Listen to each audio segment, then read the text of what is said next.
Bienvenue dans Forum. Sékou Diabaté est notre invité. Monsieur Diabaté, bonjour. Bonjour, M. Sylvain. Merci d'avoir accepté notre invitation. Vous êtes le coordinateur général du Rassemblement de la diaspora africaine, le RDA en abrégé.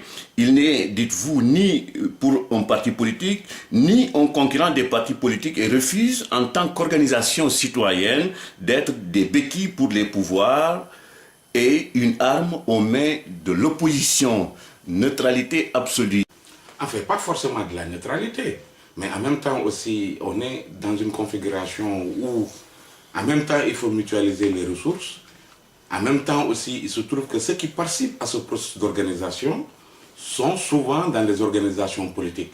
À tel enseigne que l'analyse a été la suivante, c'est-à-dire comment accompagner ce processus organisationnel, arriver à une mutualisation des ressources de manière à ce que l'élément d'appartenance politique ne soit pas un élément prépondérant au point de noyer la dynamique unitaire et de fédération des forces pour répondre aux objectifs stratégiques ici et là-bas. D'accord, on y reviendra. Vous êtes Sékou Diabaté et aussi le président de la coordination des associations des Sénégalais de l'extérieur. Hein.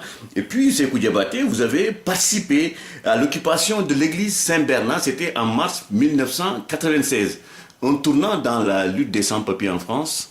Absolument, tout à fait, parce que le processus a continué, parce que c'est parti de Saint-Bernard, et c'était pas encore, mais même bien avant Saint-Bernard, il y avait d'autres sites qui avaient enclenché la lutte, mais effectivement, le tournant avec Saint-Bernard a été très déterminant, parce que c'est de là qu'est parti le processus d'essaimage dans toute la France, et même au-delà, pour essayer de donner écho aux questions de fond en termes des conditions de séjour et d'asile ici en France et en Europe. Et j'avoue qu'à ce niveau, il faut saluer, je profite de cette occasion pour saluer les Ababakar, les Madjiguer, les Roland et bien d'autres leaders qui ont participé à dynamiser ce mouvement qui, qu'on le veuille ou non, malgré les difficultés qu'il a une existence. Et cela est très important parce qu'on est arrivé à une situation où c'est les immigrés eux-mêmes qui se sont impliqués, ont pris en charge leurs problèmes, évidemment avec le secours et le concours du mouvement démocratique, mais grandement dans le collectif, c'est comme ça que ça s'est passé. Et c'est comme cela qu'on est arrivé effectivement au processus de faire légaliser plus de 100 000 sans-papiers. Mais le problème, Sékou Diabaté, c'est qu'il n'y a plus de grands mouvements de sans-papiers. Les responsables des collectifs sont divisés. Cette situation, selon vous, ne facilite-t-elle pas la mission au ministre de l'Intérieur, Claude Guéant, qui a ouvert une chasse aux immigrés? Mais absolument. Vous savez, un mouvement, c'est une dynamique. Avec ses hauts et ses bas, ses flux et ses reflux. Et cela fait que, effectivement, le noyau historique qui a porté ce mouvement extraordinaire, qui a eu à faire non seulement légaliser, mais à faire changer le regard des Français par rapport aux immigrés, à faire évoluer les droits, c'est-à-dire par rapport aux conditions de séjour et autres, mais c'était parce qu'il y avait une dynamique unitaire, centralisée, mais avec des éléments déterminés qui savaient où ils allaient et qui savaient ce qu'ils faisaient. Mais malheureusement, quand ils ont été régularisés, mais c'est des personnes qui, à partir du moment où on luttait pour les papiers, beaucoup après sont partis chercher naturellement du travail. Il y a certains comme moi, comme les Roland, qui sont restés jusqu'à un certain moment. Bon, je pense que par rapport au noyau historique, il n'y a que Roland qui y est toujours. Mais en même temps, il y a d'autres réalités qui sont ouvertes à nous. C'est justement comment, même en ayant ces papiers, on peut avoir une utilité militante en termes de la défense des droits et de la promotion des immigrés. Parce que moi, je pense que ça, c'est une question essentielle. D'autant plus qu'on est dans un pays qui s'est dit le berceau des droits de l'homme, ce que je recuse d'ailleurs, mais où, en tout cas, dans la réalité, il se passe autrement. La preuve, le gouvernement se succède, que ce soit de gauche, que ce soit de droite, mais malheureusement, la réalité des immigrés, c'est la même. Et historiquement, c'est-à-dire de Saint-Bernard jusqu'à l'exemple de la coordination nationale et des différents collectifs de sans-papiers, il y avait un engouement, mais depuis que le processus de régularisation s'est opéré, eh bien, cela a une conséquence en termes de reflux du mouvement. Et le mouvement n'ayant pas eu l'occasion et de maîtriser sa propre histoire, les éléments nouveaux qui sont arrivés, n'étant pas en phase avec ce qui était fait initialement, bon, se sont des fois laissés endormir par certains soutiens, au moment où même ce qui était resté n'avait plus la force du début, parce que c'est un mouvement qui est extrêmement... Il y a eu des accusations de corruption aussi. Oui, effectivement, il y a eu des accusations dans ce sens-là, mais moi, j'étais déjà sorti du mouvement. Parce que pour moi, un mouvement, c'est-à-dire on vient avec des objectifs, on atteint ces objectifs, et puis on passe à autre chose, quoi. Parce que pour moi, ça, c'est avoir une attitude exemplaire. Ce n'est pas seulement par rapport au mouvement des sans-papiers, c'est par rapport à tout type de mouvement. Et je me rends compte qu'aujourd'hui, au Sénégal ou ailleurs, c'est les mêmes leaders depuis 40 ans. Mais ça veut dire quoi, ça? C'est-à-dire que c'est ma propriété, donc où est la démocratie? Et moi, je pense que ça, c'est des questions sur lesquelles ce serait important d'y revenir de temps en temps.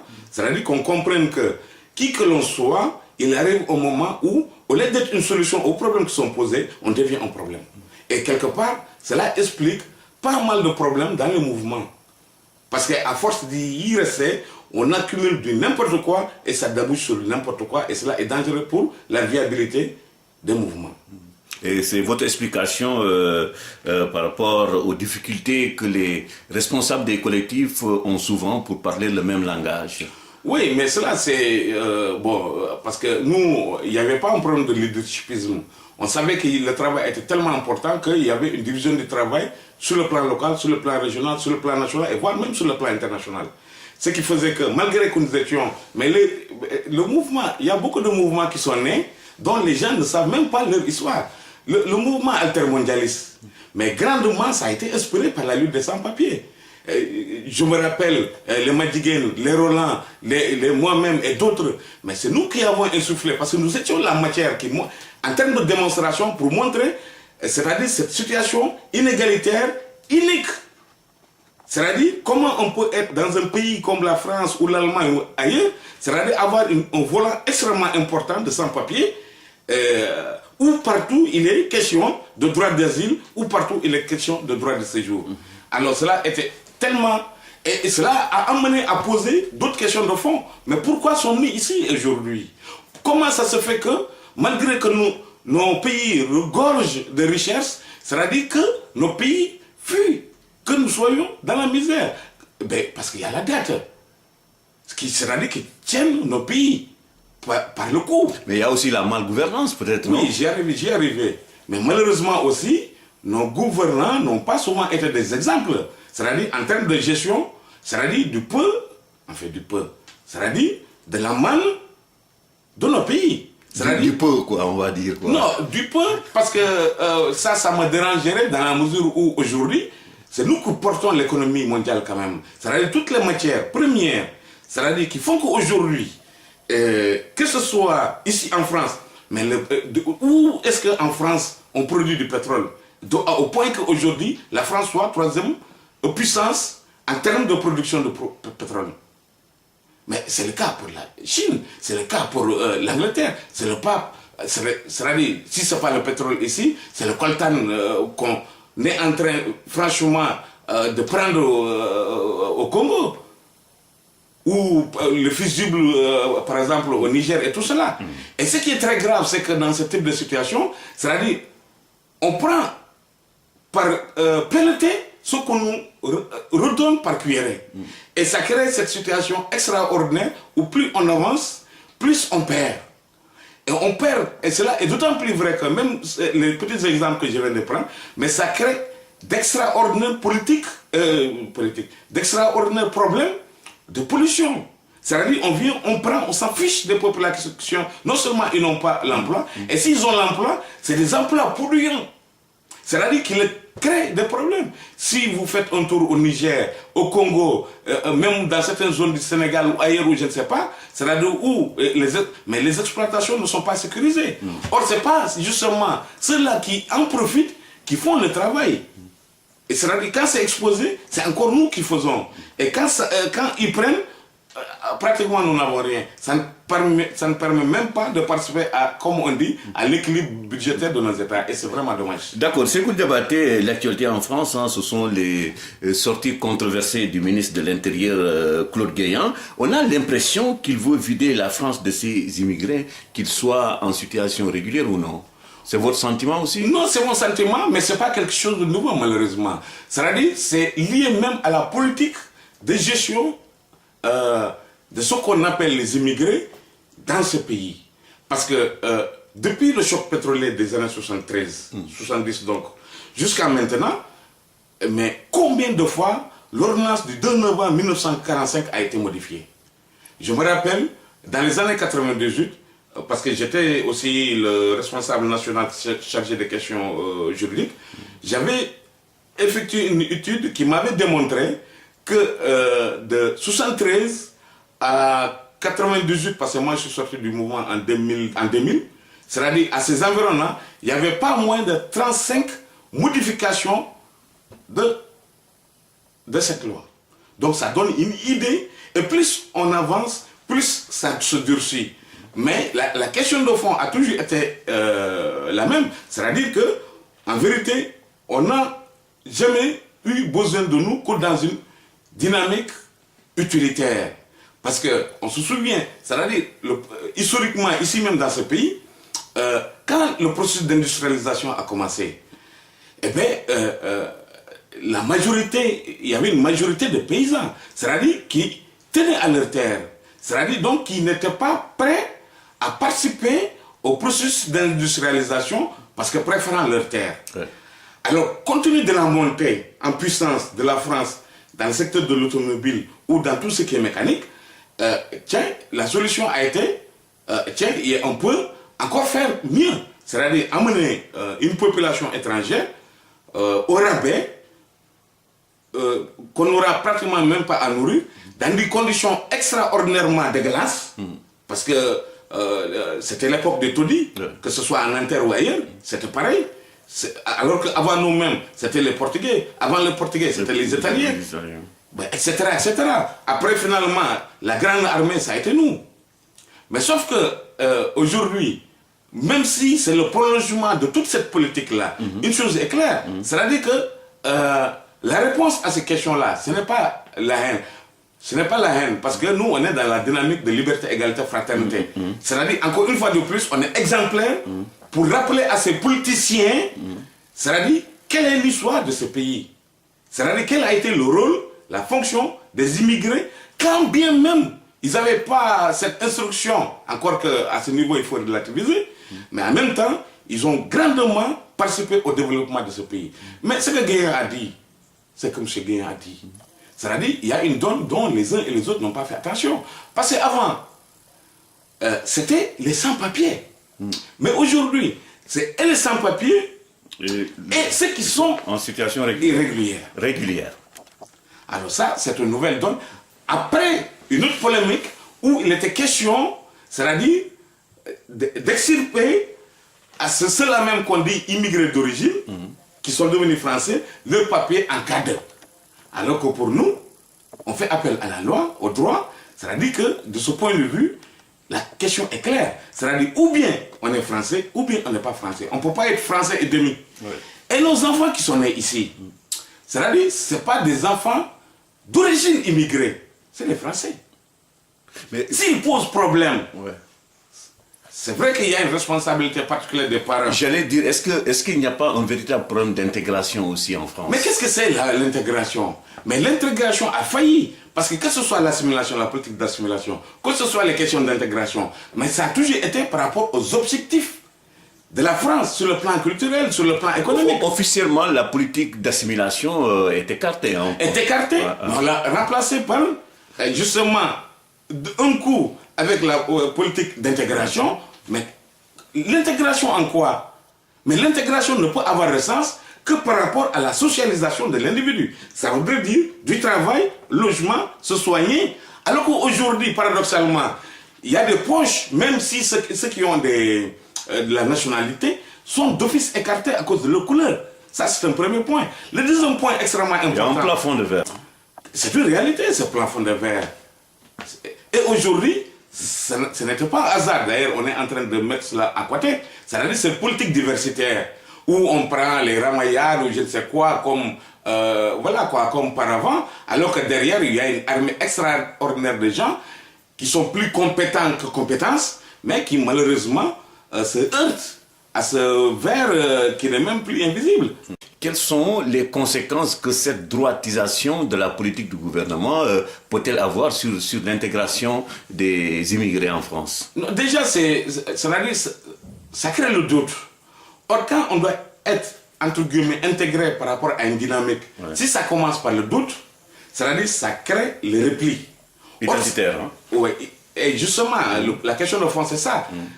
Si on fait attention, c'est-à-dire les autorités d'ici, bien avant M. Sarkozy, on a entendu, que ce soit la droite ou la gauche, c'est-à-dire des propos indignes de cette République. Quand on entend M. Chirac dire, parler des odeurs, quand on entend dire M. Rocard parler de misère du monde ou je ne sais quoi et quoi, mais ça a été des discours constants, mais qui ne participent pas à rassembler dans une République. Au contraire, qui dissocient, c'est-à-dire le corps social, en termes de ceux qui historiquement ou maintenant sont là et qui sont sur le qui-vive pour dire que de toute façon, je viens chercher ce que j'ai à chercher et je fous le camp où je cherche parce que ça m'arrange, mais je ne ferai aucun effort par rapport au développement de ce pays extraordinaire. Et ça n'ouvre pas de possibilité aussi de faire le lien avec le pays d'origine. Parce que quoi qu'on puisse dire, quoi qu'on puisse faire, l'immigration est une solution dans ce pays à tout point de vue. On a vu le vieillissement de cette population-là. On a vu les capacités, justement, d'intégration. C'est-à-dire quand il n'y a pas, comment dirais-je, c'est-à-dire la répression, c'est-à-dire naturellement, les gens s'intègrent. Mais quand on les met dans une situation où ils sont obligés, en partant de chez eux, de regarder si la police est là, ou qu'est-ce qui va se passer, et ceci et cela, franchement, alors je dis qu'il y a de très sérieux problèmes. Mais cela dit, avoir des problèmes aussi, parce que c'est eux qui organisent, planifient ce qu'on a appelé le communautarisme. Et aujourd'hui, on dit que... Est-ce que vous avez le sentiment que les Français, dans leur majorité, ont bien compris le concept d'intégration?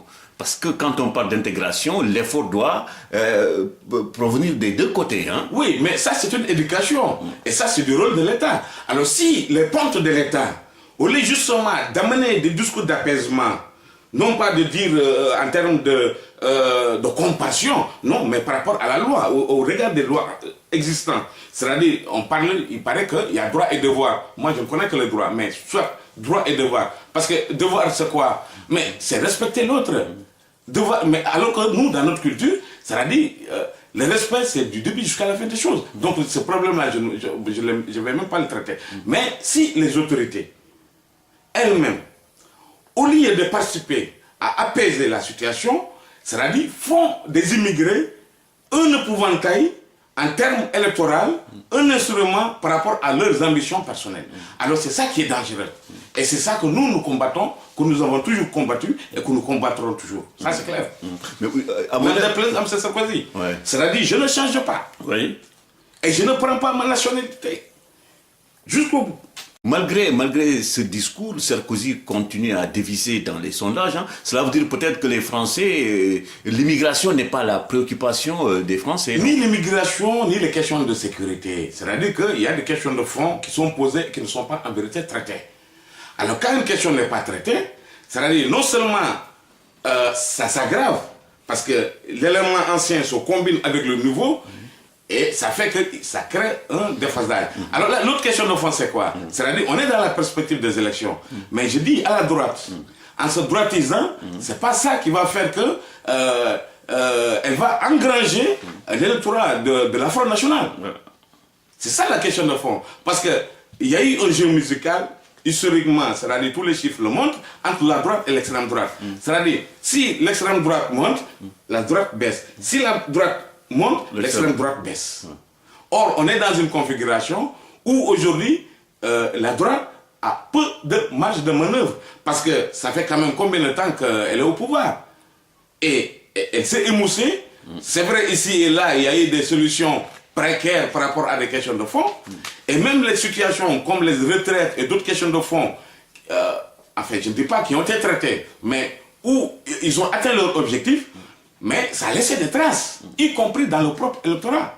Or, la question de la sécurité, telle qu'elle est posée, et toutes les autres grandes questions qui sont posées, et ça je m'adresse aussi à la droite, c'est-à-dire, aucune de ces organisations ou de ces entités, c'est-à-dire, ne parvient pas à faire les propositions qu'il faut par rapport à ces questions-là.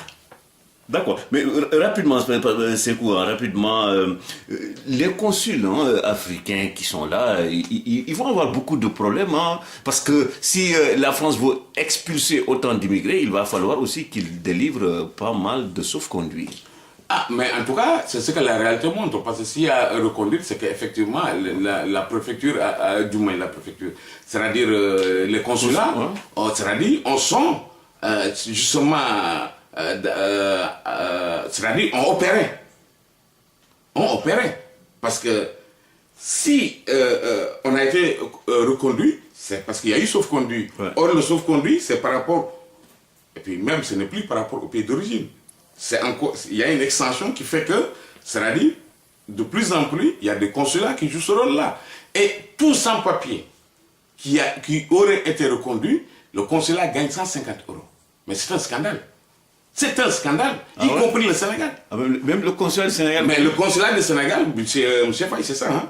Ou tous les autres, oui. C'est, le consulat du Sénégal. Je dis tout consulat. C'est pas quelque chose de spécifique ou propre au Sénégal. Je dis que tout consulat qui participe à la reconduite d'un sans-papier, eh bien, on lui verse 150 €. C'est un scandale. Vous êtes sûr de ce que vous dites? Mais avec droit de voir, on a fait une étude sur la question. C'est pour cela, dans les temps, je vois les gens de plus en plus aller dans le consulat ou je ne sais quoi. C'est nous qui avons mis en avant une campagne, cela, et on a fait une tournée par rapport à des consulats qu'on avait ciblés, et le Sénégal était là-dedans. Je vous enverrai le document. Et je pense que c'est intéressant de mettre ça à jour quand même, parce que c'est un scandale. Et ça continue jusqu'à présent Bon, j'avoue que moi, je suis de plus en plus loin sur la question des sans-papiers, parce qu'il y a beaucoup d'organisations dont je participe à la gestion. Donc, ça ne me donne pas beaucoup de temps, c'est-à-dire pour suivre quotidiennement la question. Mais on a certains de nos militants qui sont là-dedans pour suivre, quoi. Mais avouez que le consul ne peut pas refuser de délivrer un sauf-conduit si la nationalité du sans-papier est avérée, quand même. C'est ça l'autre question de fond. Moi, je pose la question de fond, pas de forme. Parce que ce soit M. Faye ou un autre, voilà, la loi est comme ça. Mais, c'est-à-dire, que ce soit les ambassades, que ce soit dans les consulats, c'est-à-dire en même temps que ça devait être des entités, c'est-à-dire d'interface, d'apaisement, de réflexion, même d'action s'il le faut, c'est-à-dire, mais en défense des intérêts de leurs compatriotes. Mais le système est fait de telle sorte que on a le ressenti, ce n'est même pas un ressenti dans beaucoup de cas, qu'ils travaillent beaucoup plus pour les intérêts français, ou en tout cas dans les pays d'accueil, que leurs propres compatriotes. Alors c'est ça qui est gênant et c'est ça qui est dangereux. Comment ça? Comment? Qu'est-ce qui vous le fait dire? Non, parce que ce qui me fait dire cela, les invitations par exemple, quelles qu'elles soient, d'où qu'elles viennent, c'est-à-dire les intérêts même économiques de nos pays, c'est-à-dire la facilitation, elle est beaucoup plus en défense des intérêts de la France en particulier que des intérêts nationaux. Or, aujourd'hui, qui participe, à quelque niveau que ce soit, ne serait-ce que ça, à bloquer, à reconduire un sans-papier, tu participes à l'affaissement de ton pays. Parce qu'aujourd'hui, c'est un des maillons essentiels en termes de retour financier. Oui, mais le pays d'accueil, il a ses lois qu'il faut respecter aussi. Les lois, on les respecte si elles ne vont pas en contre-faux par rapport aux droits humains. On nous dit France, pays des droits de l'homme, certes. C'est pas le désordre quand même, hein? Mais c'est justement depuis qu'on a commencé à rafistoler les lois que le désordre a commencé. Sinon, quel est l'immigré qui a la vocation de rester dans ce pays-là? Ou dans un autre pays? Il n'y en a pas. Quel est l'immigré aujourd'hui qui ne pense pas au retour? Alors c'est pour cela que j'avais essayé de créer les conditions de rencontre tripartite en notre gouvernement, le gouvernement français et une poche importante de cadres ou d'associations immigrés pour qu'on essaie de voir dans quelle mesure on peut, dès lors que la France ne veut pas de nous et dès lors que nous-mêmes nous voulions rentrer, qu'on essaie de voir comment on peut créer une sorte de précaution, d'ajustement en tout cas, de manière à ce qu'on puisse accompagner le retour des compatriotes qui le souhaiteraient. J'avais déposé cela, mais malheureusement, les membres de notre côté n'ont pas été au rendez-vous. Merci, monsieur. D'accord, merci. Merci, monsieur le ministre des Sénégal et de l'Extérieur. Sékou Diabaté, en 2008, vous avez mis en place la coordination des associations des Sénégalais de l'extérieur. Parmi les projets de la CASE, il y a l'organisation d'une journée des Sénégalais de l'extérieur, d'une semaine culturelle et sportive. Rien de tout cela n'a été fait. Pourquoi? Ah non, il ne faut pas dire que rien de tout cela n'a été fait. Déjà, revenons un peu en arrière, c'est-à-dire dans les conditions de naissance de la CASE. Parce que moi, quand même, quoi qu'on puisse dire, qu'on soit d'accord ou contre moi, ma stratégie a toujours été, y compris ceux qui ne sont pas dans nos réseaux, de les alerter par rapport à nos intentions, par rapport à tout ce que nous faisons. Parce qu'il y a un émiettement extraordinaire du mouvement associatif en France. Alors que individuellement, vous y rencontrez mais des cadres extraordinaires. Mais malheureusement, il y a un effort extraordinaire qui est déployé et malheureusement, où il y a des difficultés à une visibilisation de cela. Alors, c'est partant de cette analyse que je me suis dit, il est venu le moment, compte tenu qu'on est en tournant, de voir dans quelle mesure, dès lors que, en étant dans cette situation, on parvient à créer les conditions d'un apport de 1 milliard par jour, il pourrait être possible, si on agrégeait, si on construisait une telle structure, arriver à nous organiser de telle sorte que ceux qui sont dans les espaces de droit, ceux qui sont dans les espaces de développement, ceux qui sont dans les espaces d'environnement, qui puissent se rencontrer, se booster, et dans cette dynamique-là, nous caler par rapport au programme institutionnel, mais en venant tel que nous sommes. Voilà, l'idée c'était un peu ça. Et avant sa mise en œuvre, toutes les organisations représentatives ou pas représentatives ont été contactées. Vous avez contacté, mais malheureusement, finalement, le projet initial que nous avons mis sur pied, ben, d'autres s'en ont saisi. Et un peu partout, bon, je vois des projets qui sont pratiquement similaires. C'est le cas de l'AS, l'Assemblée des Sénégalais de l'extérieur. Mais pourquoi vous ne pouvez pas travailler ensemble? Non, on ne dit pas que... C'est-à-dire, travailler ensemble, ça ne se décrète pas. Ça ne se décrète pas. C'est-à-dire, ceux qui sont sur le terrain et ceux qui sont des militants, ce n'est pas pareil. Enfin, si je dis ça, ce n'est pas par rapport à l'AS. C'est-à-dire, nous, ce que nous rencontrons, c'est sur le terrain. C'est-à-dire, les pactes se font. C'est pas, je t'ai envoyé un mail, tu m'as envoyé un mail, ou bien on s'est rencontrés sur Facebook. C'est bien. Parce qu'au moins, ça permet de faire une connexion. Mais au-delà de cela, les problématiques qui sont là et qui intéressent les Sénégalais, les Africains, c'est sur ça que nous évoluons. Or, c'est là que doit ou devrait se nouer, c'est-à-dire les alliances. Et avec l'AS, on a eu à faire un travail ensemble. On a eu à sortir une pétition ensemble. Quand le ministre a décrété bureaucratiquement la naissance d'une structure monstre, par exemple, contre les intérêts des Sénégalais de l'extérieur. Le Conseil supérieur des Sénégalais de l'extérieur. Voilà, ou je ne sais pas quoi encore, parce que le machin c'est tellement compliqué que je ne sais pas ce que c'est. Ça se voit que ceux qui l'ont confectionné, ceux qui l'ont pensé, ne sont pas des gens de terrain. Moi, ce n'est pas dans les bureaux que justement, les questions auxquelles nous sommes confrontés, ce n'est pas dans les bureaux que les solutions se trouvent. C'est les protagonistes qu'il faut contacter. Mais prendre des milliers de militants du PDS pour dire qu'on va régler le problème des Sénégalais de l'extérieur, c'est plutôt chercher une poche où ces gens-là vont se reposer et manger. Est-ce que vous avez le sentiment que le gouvernement protège bien sa diaspora, l'encadre, etc.? Le problème, c'est que la question de fond que je pose, c'est qu'il y a un semblant de politique. Parce qu'il faut reconnaître aussi que le ministère du Sénégal de l'extérieur, c'est l'un des ministères les plus récents quelque part, du point de vue de la réforme, du point de vue du fonctionnement. Mais en même temps, aujourd'hui, on peut même dire que par exemple, celui qui le chapeaute, c'est-à-dire le ministre du Sénégal de l'extérieur, là, M. Ndiaye, mais il est beaucoup plus à l'intérieur, s'occupant des questions politiciennes de son parti dans le pays, plutôt que de s'occuper des questions des Sénégalais de l'extérieur. C'est ça la question de fond. Parce que qu'il y ait des défaillances, qu'il y ait des difficultés dans l'élaboration, dans le fonctionnement, cela peut se comprendre par rapport à la naissance d'une structure relativement nouvelle. Mais en même temps, la richesse d'une telle structure, ça pouvait participer, non pas, j'entends, on dit on va nous gérer, ça veut dire ça. Déjà, vous voyez le mépris. On dit, c'est moi qui gère les Sénégalais de l'extérieur. Mais quand même, tout comme fait, nous sommes des citoyens. On ne gère pas des citoyens. Non, ça peut être un problème de contenu. Hein, non, mais justement, c'est-à-dire ce n'est pas un contenu neutre.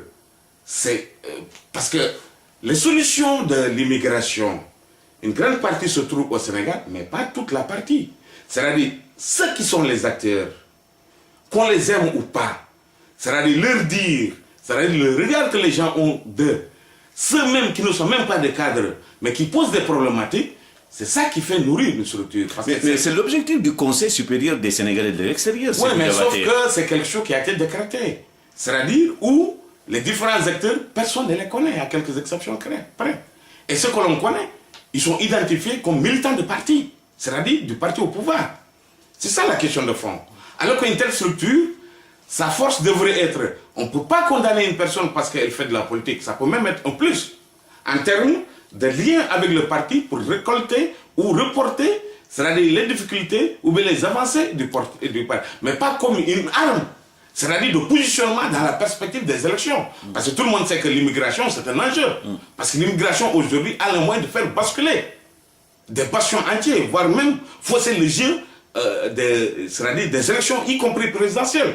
Donc l'enjeu est énorme. Mais de là à créer une structure, bis PDS de l'extérieur, sous prétexte qu'on va s'occuper des Sénégalais de l'extérieur, je pense qu'il y a un problème. Pour revenir à la question du bilan dont vous parliez tout à l'heure là, mais on a organisé le 21 novembre 2009, c'est-à-dire le forum des Sénégalais de l'extérieur à la Sorbonne, où on a même décerné quand même une dizaine de médailles, du moins de diplômes aux Sénégalais que nous avions pensé être le plus à même de répondre, c'est-à-dire en termes d'exemplarité, de modèles.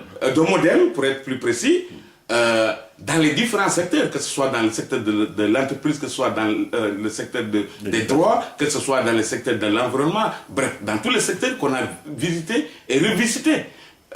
On a eu aussi à décerner des médailles posthumes à ces acteurs, comme Pape Ibrahima Seck, comme les Mendy et autres, les Ndongo, le vieux Ndongo et tout cela, en termes de reconnaissance par rapport aux actions que ces personnalités, parce que pour moi, mes vraies personnalités sont ces gens-là, qui ont eu à s'investir, c'est-à-dire sans rien demander en retour. Voilà comme ça qu'on construit un pays. Voilà comme ça qu'on participe au développement, c'est-à-dire sans 1 euro, un pays. Parce qu'un pays, ce n'est pas une entreprise. Un pays, c'est des hommes, c'est des femmes, c'est une âme, c'est une foi, c'est un but, c'est un peuple. D'accord, Sékou Diabaté, beaucoup se réclament hein, de la société civile, mais en réalité, ils sont des politiciens. On entend souvent ces propos. À Paris, certains vous ont placé dans cette catégorie. Quelle est votre réponse? Moi, je ne suis pas un politicien. C'est vrai que j'ai été acteur avec le président Mamadou Dia, paix sur son âme. J'ai eu un cursus quand même dans pas mal d'organisations d'extrême gauche. Mais à partir de 88, à partir de... On va faire rapidement. Hein? Oui, il y a eu toute une série de choses qui s'étaient passées et qui ont fait que finalement, on a créé des comités populaires. J'ai dit que le premier comité populaire du Sénégal, ça a été créé à Thiès. Je fais partie de ceux qui l'ont initié quand même, malgré mais sur la question, il faut faire la part des choses. Le vote est une question libre. Parce qu'en 2007, les gens... Je dis, c'est janvier. Le vote est une question libre. C'est-à-dire, en tant que citoyen, on a beau avoir ce programme ou dire ceci ou cela, Mais en dernier ressort, on est seul avec son bulletin et on vote pour qui on veut. La question n'est pas là. La question n'est pas là. La question est... Bon, la question est finalement quoi? C'est-à-dire, les chiens aboient, la caravane passe. Ce qui compte, c'est le terrain. C'est-à-dire, si on me critiquait en me disant que tout ce que tu dis, ce n'est pas des matériaux du terrain, là, je serais encore beaucoup plus humble. Mais un militant qui se lève pour dire je ne sais quoi et quoi, je ne dis pas que ce n'est pas important, mais pour moi, ça ne l'est pas. Ça ne l'est pas. Ce qui compte, c'est comment quotidiennement, je ne dis pas militant du dimanche, mais comment quotidiennement participer, quelle que soit la difficulté, qu'il pleuve, qu'il neige, qu'on soit sur le terrain, aux côtés des compatriotes, sénégalais, africains, et répondre à leurs demandes, à quelle que soit cette demande-là. Et contrairement à ceux qui attendent la veille des échéances électorales... Pour créer, par exemple, des organisations, ou bien pour commencer subitement à devenir des militants extraordinaires. Et bien, d'ailleurs, c'est souvent les moments où nous, il y a une baisse de régime, pour qu'il n'y ait aucune confusion par rapport à ce que nous faisons. Alors, parlons précisément de la politique. Benno n'a pas encore tranché le débat sur la candidature unique ou plurielle, hein, à moins d'1 an de la prochaine présidentielle. Le temps est-il un redoutable adversaire de Benno? Enfin, moi, je ne peux pas répondre à cette question-là pour la seule et simple raison que je ne suis pas de Benno. Vous êtes quand même un observateur. Oui, hein? je suis un observateur. C'est-à-dire, c'est certainement Benno qui, selon ses analyses, décidera au moment où il le pensera opportun de dire que voilà, je rentre en campagne ou bien je vais faire ceci ou cela. Mais par contre, la meilleure façon de faire campagne, que ce soit Benno ou qui que ce soit, c'est d'être aux côtés de nos compatriotes qui souffrent, d'être aux côtés de ceux qui n'ont pas d'électricité, d'être aux côtés de ceux qui sont dans les inondations, d'être aux côtés. Ce n'est pas les communiqués qui vont trouver des solutions aux problèmes des Sénégalais. C'est être à leur côté, en toute indépendance, s'afficher comme parti et poser son programme, aller avec eux, qu'on soit d'accord ou bien qu'on ne soit pas d'accord. Mais ce n'est pas parce qu'il y a un événement, on vient avec son communiqué, ou bien on vient prendre des photos avec eux, ou bien voilà, c'est ça le problème. Un programme, ça ne se décrète pas. Ce n'est pas dans un bureau, on a beau avoir les 1000, je veux dire, savants du monde, c'est bien, on va sortir quelque chose. Mais souvent, si c'est sans ou pas avec ceux qui sont les protagonistes de cette situation-là, donc qui sont la matière première de cela, ça n'a aucun intérêt. Et c'est malheureusement le cas de Benno et de la majorité écrasante des organisations au Sénégal et même en Afrique. Alors, qui peut selon vous être le meilleur candidat de Benno Siggil Sénégal pour la présidentielle de 2012? Si candidature unique il y a bien sûr. Non, franchement, je ne peux pas répondre à cette question-là. C'est-à-dire, vous avez observé, essayé de voir j'ai bien observé, quel est l'homme politique qui a le... Je vous assure que je suis la situation politique du Sénégal comme du lait sur le feu. Donc je ne peux pas être neutre, c'est-à-dire par rapport aux évolutions quantitatives ou qualitatives qui sont en train de s'opérer dans cette recomposition actuellement au Sénégal. Ce n'est pas ça la question de fond pour moi, malheureusement. En vérité, candidature au PDSO, ou Benno, ou Nyaro, ou je ne sais qui, des Talasila et autres, moi je ne pose pas cette question-là. Parce que c'est la question la plus facile en vérité. Moi, c'est candidat pour faire quoi? C'est ça ma question, moi. Parce que de 60 à maintenant, qu'est-ce qu'on a vu? C'est-à-dire, on a vu 40 ans de prédation du régime PS, UPS. Le mot est fort en prédation. Oui, mais c'est un constat. Et puis 11 ans d'alternance. Le terme alternance est de moi. De 11 ans d'alternance. Ça voudrait dire que si l'on combinait cela, ça voudrait dire que ça fait 51 ans d'échec. Pas forcément d'échec. Il y a eu des évolutions, mais ces évolutions ont été beaucoup plus quantitatives que qualitatives. Parce que de la naissance, du début de croissance à la situation d'aujourd'hui, quand même, la configuration du pays a changé. C'est-à-dire des problèmes ont été résolus, mais d'autres ont surgi.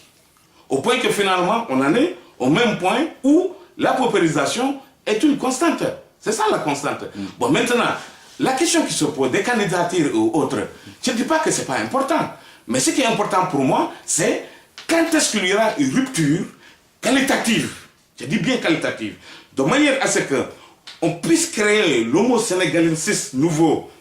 Parce que le système est fait de telle sorte que, même si aujourd'hui, c'est un saint qu'on a mené à la tête de notre pays, je vous assure qu'il sera avili ou il s'auto-avilera. Parce que c'est le système qui est prédateur. Ce n'est pas la faute d'un homme, mais c'est le système qu'il faut revoir. C'est le système qu'il faut voir en entier. C'est-à-dire que comment on peut revoir un système en entier? C'est pas une chose aisée quand même. Hein? C'est pas aisé, c'est pas une chose d'une journée, mais c'est la voie obligée si effectivement on voulait arriver à une situation. Parce qu'il y a une question de fond. Mais peut-être qu'on va évoluer, peut-être qu'Idrissa Seck sera l'homme de la situation, lui qui veut bousculer le président Abdoulaye. Qu'est-ce que vous en pensez? Est-ce qu'il a raison de dire que Abdoulaye Wade ne doit pas être le candidat de la majorité en 2012? Oui, mais ça c'est son discours. Et je vais dire que qui veut tuer son chien l'accuse de rage. Voilà, bon, qui veut noyer son chien, voilà, l'accuse de rage. Voilà, tuer ou noyer, bon, c'est pareil, c'est la mort. Là, c'est une concurrence interlibérale où, à un certain moment, la configuration est telle qu'il faut que l'un des candidats cède. Mais en même temps, effectivement, cela est légitime parce que c'est dans les luttes internes dans une organisation. Mais pourvu que tout cela se passe dans la transparence et dans une dynamique d'apaisement, parce que c'est un parti-État. Donc il ne faudrait pas que les contradictions internes opèrent, d'ailleurs ça a été le cas, polluent le fonctionnement de l'État. D'accord, on va rapidement parce qu'il ne nous reste pas beaucoup de temps. Gbagbo a refusé de reconnaître la victoire de Alassane Ouattara à la présidentielle ivoirienne. Quel commentaire vous inspire le conflit post-électoral en Côte d'Ivoire? Non, c'est... En 2 minutes. Oui, c'est vraiment dommage tout cela, qu'on en arrive à cette situation, qu'on ouvre la voie à tel enseigne que des forces impérialistes rentrent en Côte d'Ivoire pour casser et tout cela. Mais en fait, tout cela, c'est la faute de la classe politique ivoirienne. Parce qu'on se souvient, les accords de Ouagadougou, c'est quoi? Ça a été un accord... Mais pourquoi vous parlez de forces impérialistes? La France a agi sous la bannière des Nations Unies. Quand même, justement, il faut... Déjà, on a dit que c'est les militants et les forces pro-Alassane Ouattara qui... Mais moi, j'avais écrit une contribution en disant déjà avant c'est-à-dire le 25 décembre, je crois, où je disais pas Gbagbo. Parce que les accords, malgré les accords, qu'il y ait eu des bisbilles et tout, c'est-à-dire la question de fond, c'était que Gbagbo avait été battu. Donc il devait la jouer à la Abdou Diouf. Mais malheureusement, il n'a pas été grand.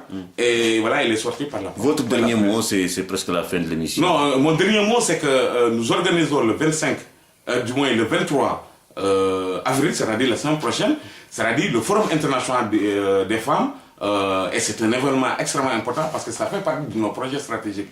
Et j'appelle femmes, hommes à nous joindre à cette initiative qui est extrêmement importante. D'accord, merci Sékou Diabaté. Merci pour le travail extraordinaire que vous faites dans la diaspora. Cela est extrêmement important. Vous avez toujours été là dans la diaspora, que ce soit moi ou d'autres. C'est le moment de vous dire merci quand même. D'accord, merci d'avoir accepté notre invitation. Merci à vous qui nous suivez. Prochain rendez-vous dimanche.